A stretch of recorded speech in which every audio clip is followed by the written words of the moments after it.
Ni hao, nerds, what's good? I hope everybody's enjoying the shit out of their Chop Socky November. God knows I am. I gotta be so careful not to swing this thing right into the camera, but hell yeah, it's Chop Socky November.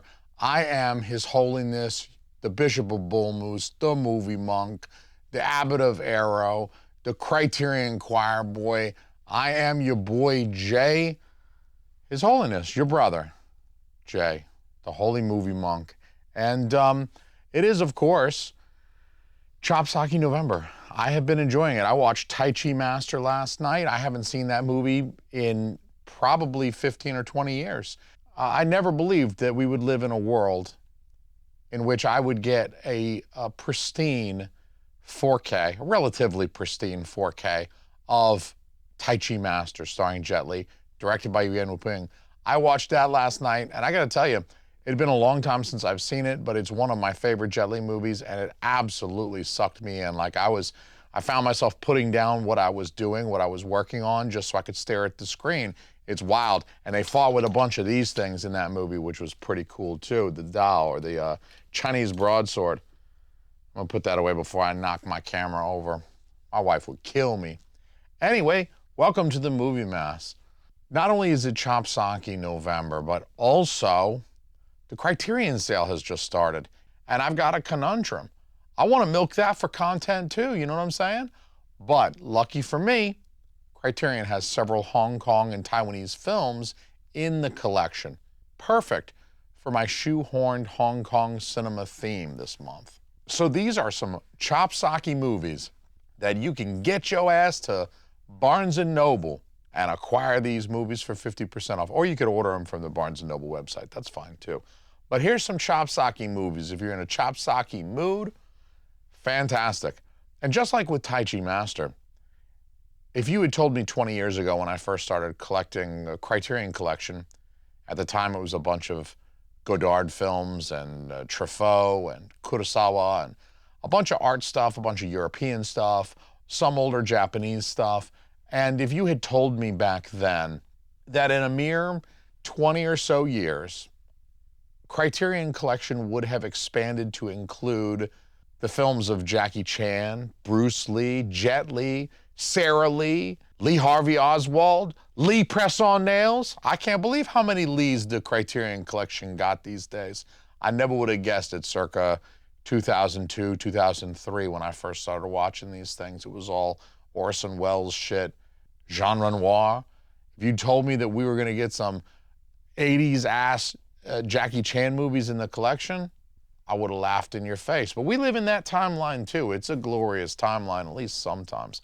Sometimes it's not great, but you got to take the good with the bad, and the good is these 5 Criterion releases I'm about to tell you about. Chop Socky is shit, and you can get them at Barnes & Noble this month and save a lot of money.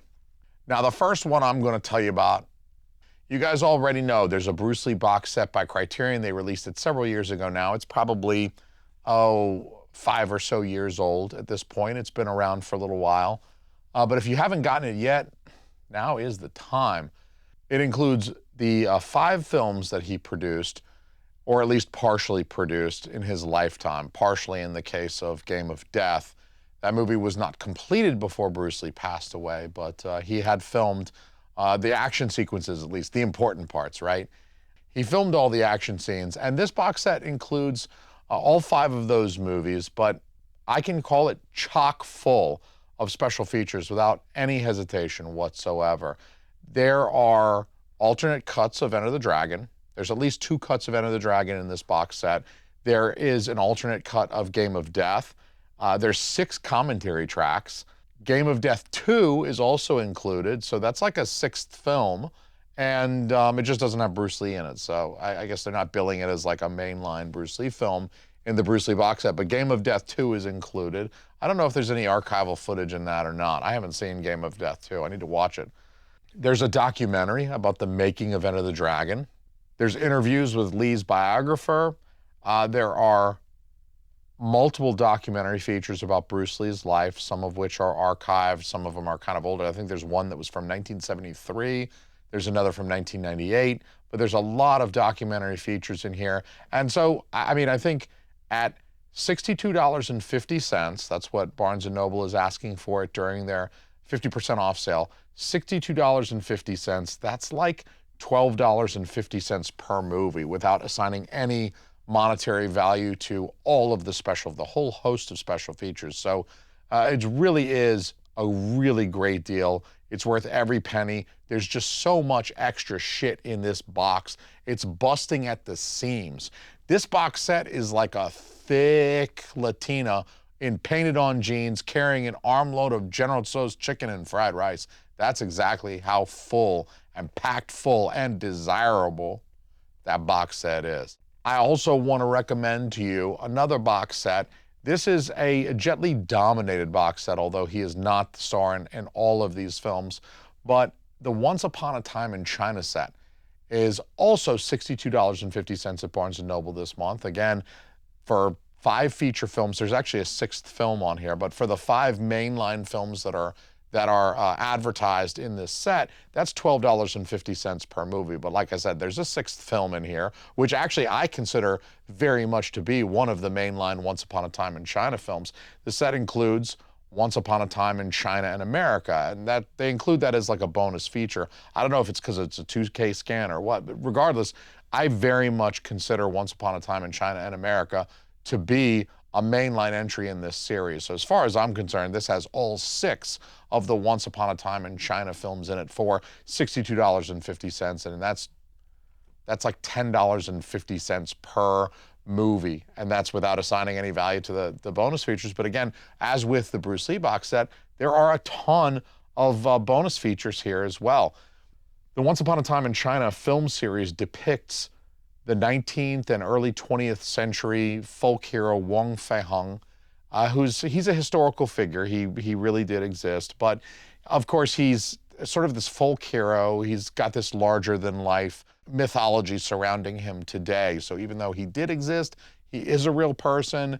There's plenty of historical evidence as to his existence quite recently in history, and he did come to the United States, but his story is embellished, as you would see when you watch Once Upon a Time in China, the series. His life and times are somewhat embellished for the sake of entertainment, but it works. Jet Li is in the first 3 as well as the last one. So 4 of the 6 films feature Jet Li, and I think that's awesome. And of course, there are a ton of new and archival special features, including a documentary on the real life Wang Feiheng. I mentioned that Wang Feiheng is a real person, albeit they've mythologized him a bit. They've built him up a little bit. They've big-dicked him a little bit, but there is a documentary on the real Wang Feiheng included in this set. So, you know, you might learn a thing or two about the historical martial artist that was Wang Feiheng. There's also a master class taught by action choreographer Yuan Wuping. Yuan Wuping, of course, is the guy who did all of the fight choreography in the original Matrix trilogy. So that name is kind of important if you enjoyed the Matrix trilogy. Of course, Yuan Wuping has a long history in Hong Kong cinema, and he did the fight choreography in the Once Upon a Time in China series. So he's got a kind of a behind-the-scenes class in how he does the action choreography. So that might be interesting as well if you've enjoyed films that he's choreographed. Of course, I think he's probably one of the best in terms of at least that style of more fantastic kind of wire-based choreography. And just like with the Bruce Lee box set, this Once Upon a Time in China box set is like the thickest anime-inspired GIF of Chun-Li's pixelated dumpster on the entire internet. It's awesome. You want it to just sit on your face, is ideally.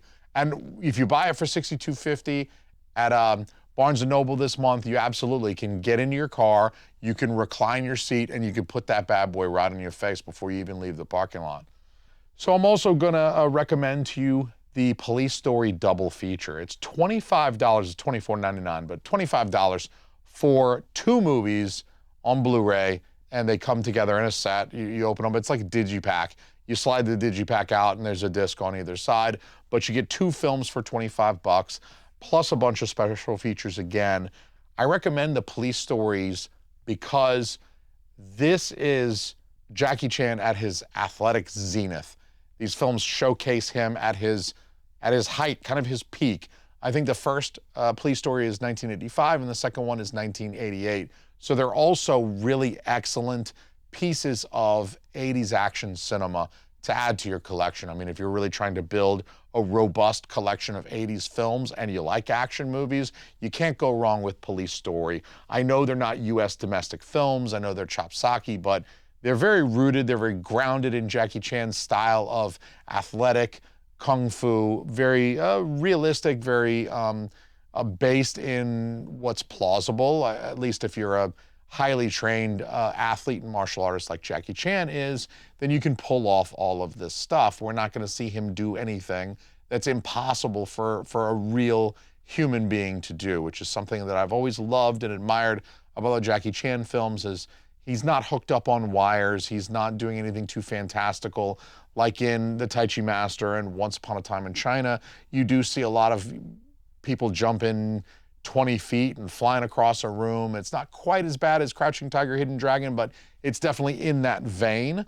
Whereas with the Jackie Chan films, Police Story, I mean, he's just going balls out, doing really kind of crazy shit that normal people wouldn't do, because not all of us are crazy, but hypothetically, if we went crazy one day, we could at least attempt some of the shit that Jackie Chan does in the Police Story films. Probably die trying, but hey, at least it's doable under the right conditions. So I very much recommend the Police Stories for the spectacle.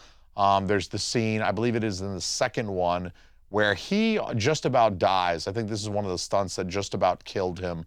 And he goes from like the top level in like an indoor mall down to the bottom, but he crashes through some stuff that's intended to break his fall, but I think it damn near killed him. At any rate, there are a ton of special features. There's a lot of behind the scenes and outtake stuff where you can kind of see how some of this choreography works behind the scenes. And I think there's definitely a few shots of Jackie Chan and some other stuntmen limping off, kind of bleeding, kind of limping off camera and off screen. So you can appreciate the sacrifices, the very real physical sacrifices that they made in order to entertain us. And the Police Story films are just great films. Again, great pieces of 80s action cinema, albeit not US domestic.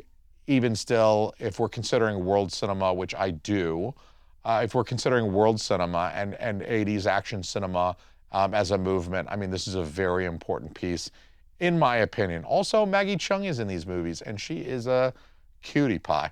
For some of the special features, some of them are archival and they're kind of pulled from different places, which I appreciate. I mean, I know they're not all originally produced by Criterion. It's more about Criterion finding something and then licensing it. But I do appreciate that Criterion curates a lot of disparate, like documentary and interview features, podcasts and stuff like that, and puts them together in these discs. It kind of makes it a little bit easier for a fan like myself to enjoy when it's all kind of put together in one package. It's all on one or two discs. It's not like spread all over the internet. You could search for days and maybe not find some of the stuff that Criterion has curated for us here in this set. So Police Story for 25 bucks.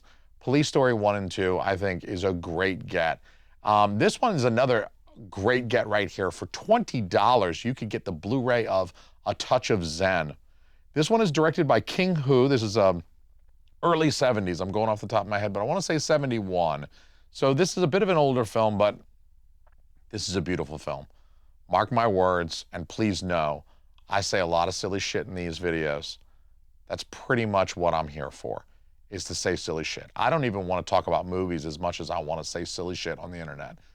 That being said, I am not exaggerating. This is not hyperbole when I say that A Touch of Zen is a phenomenally beautiful film. It has beautiful photography. Forget about the martial arts. They obviously shot tons of this stuff in real locations. Again, they had the benefit of, it's 1971, we can go to real locations and film these things on site at temples and monasteries and in bamboo forests and stuff. It is not sets built in a soundstage or something like that. I don't think they had the budget for that, frankly. But what we get, because they didn't have a budget to build an elaborate soundstage, what we get is actual beautiful cinematography of real locations. And so I will highly recommend A Touch of Zen, maybe not just for the martial arts. It is kind of one of those, it's a period piece. It's set during like the Qing dynasty or some shit like that. It does feature a female swordswoman in the main role, which is kind of cool. They were doing the girl boss thing before the girl boss thing got totally worn the fuck out. At any rate, it's a more believable. I find that the female heroines in these older Chinese martial arts films are far more realistic and charming and not as grating as like the modern day definition of girl boss. So don't let that turn you off that there's a female protagonist in this film, because it doesn't reek of the modern day girl bossery. So don't worry about that. Now, again, I would compare the cinematography in A Touch of Zen to something like Crouching Tiger, Hidden Dragon. So if you're a fan of Crouching Tiger, Hidden Dragon, I think you're gonna immediately recognize the influence that A Touch of Zen had on future films such as Crouching Tiger, Hidden Dragon. This film did it first. King Hu did it first. This film is as visually beautiful as anything Criterion has ever released. Anything in the collection. This stands at the top, at the peak, at the summit with anything that Criterion has released. This is an absolutely beautiful film to look at. If you don't believe me, go to Criterion website and check out the trailer. 2 minutes later, you will fucking believe me. You'll know exactly what I'm talking about. And I do recommend this one. Now, for my last recommendation that you go pick up, for a cool $50, you could get yourself a copy of the Infernal Affairs Trilogy. This is a 3-film set. So for $50, that's about $16.67 per film. So it's less than $17 per film for 3 films on Blu-ray, starring Andy Lau, I might mention. This is the film series, mostly the first one, that influenced Scorsese's film The Departed. And I do like The Departed, but it is his least original. I mean, the story beats follow the original movie of Infernal Affairs quite closely. So I do think it is kind of cool to see the original. I am a fan of any time there's a remake made by a director, like Vanilla Sky was a remake of Abre los Ojos, and I do like going back to see the original on which a remake was based. I do tend to prefer the original idea versus a remake. I think in maybe more recent years, remakes have become, extremely kind of cheap way to cash in on an existing fan base or an existing property without, having to expend too much effort. At any rate, I think the Infernal Affairs Trilogy, it is nice to see kind of where The Departed came from. The Departed is extremely well known in the United States, but I do run into people who don't know, who are unaware that The Departed was based on a previous film, that it's a relatively faithful remake of a previous film, and not Scorsese's unique invention. So I do think it's worth checking out the trilogy. I think obviously it's a trilogy of films, so they delve into the story a little bit more deeply. You get a little bit more backstory. The second one is actually mostly a prequel. So you get a lot of extra stuff, more of the story. So if you like The Departed and you want more of that story, then Infernal Affairs could be a good way to get that. There you have it, folks. 5 releases that I can recommend to you in good faith, because I think they're good films. I don't think that you'll go wrong with any of the 5 of these. In fact, these are 5 releases, but it's like 17 or 18 films. I mean, it is an awful lot for, $220. You could walk into a Barnes & Noble and walk out with like 18 films and like 4 days worth of bonus content and shit. So, I think we're very lucky to have Criterion putting out films like this. It's crazy. The one thing that I would say is that all of these are 4K digital scans and or 4K digital restorations. That means Criterion could pluck any of these out of the air next month and drop them on the 4K format. So if you're like me, and maybe you prefer the 4K format, you might want to wait for 4Ks to drop of these. I know I myself prefer 4Ks. I got these films prior to starting to collect 4K really hardcore. I mean, I had a few 4Ks back then, but I wasn't as anal about it. And I was happy to buy Blu-rays back then. Nowadays, I'm looking at these on having 4K scans and basically being ready to drop onto 4K and thinking maybe I got bamboozled a little bit, but I'm very happy with these releases. They've been very entertaining, and the day in which they come out on 4K, I'm happy to resell these to Bull Moose and pick them up on 4K. And so if you're good with Blu-ray, or you know, you just want a good cheap movie and you're happy to upgrade it to 4K later on down the line, if and when these are released, I do believe Criterion will get around to releasing these eventually. They're fairly popular films, and as long as Criterion's got the rights, I very much see Criterion eventually re-releasing all of these into an upgraded 4K format. How long that will be, who knows? And maybe 25 bucks for 2 Jackie Chan films, or 20 bucks for the beautiful Touch of Zen is well worth it if you're not going to have to upgrade them to 4K until 2028 or whenever Criterion gets around to it. So I can recommend these films. I do think these films are very, very good. If you end up checking any of these out, let me know which ones you wind up buying. Let me know what you think about the film once you've seen it. I'd love to hear your thoughts. I'm very interested in your private life and proclivities. So holla at your boy, all right? Let me know if you've got some of these already. Let me know if you've already got some of these and you've seen them. Tell me your opinions down below in the comments. These people are the patrons. If you want to get right, I say do it. I am armed and very clumsy with this thing. I definitely know how to swing this thing around a little bit. So if you want to join the Patreon, like these fools right there, all these fools right there, you know how to do it. You know where to go. You know what to do. Point your browser. And I'm going to drink the rest of this. For these folks, try not to put out my eye. The rest of you guys, I'll see you skulking outside of the Barnes & Noble with Once Upon a Time in China resting on your face. Peace, homeboys. I'm out.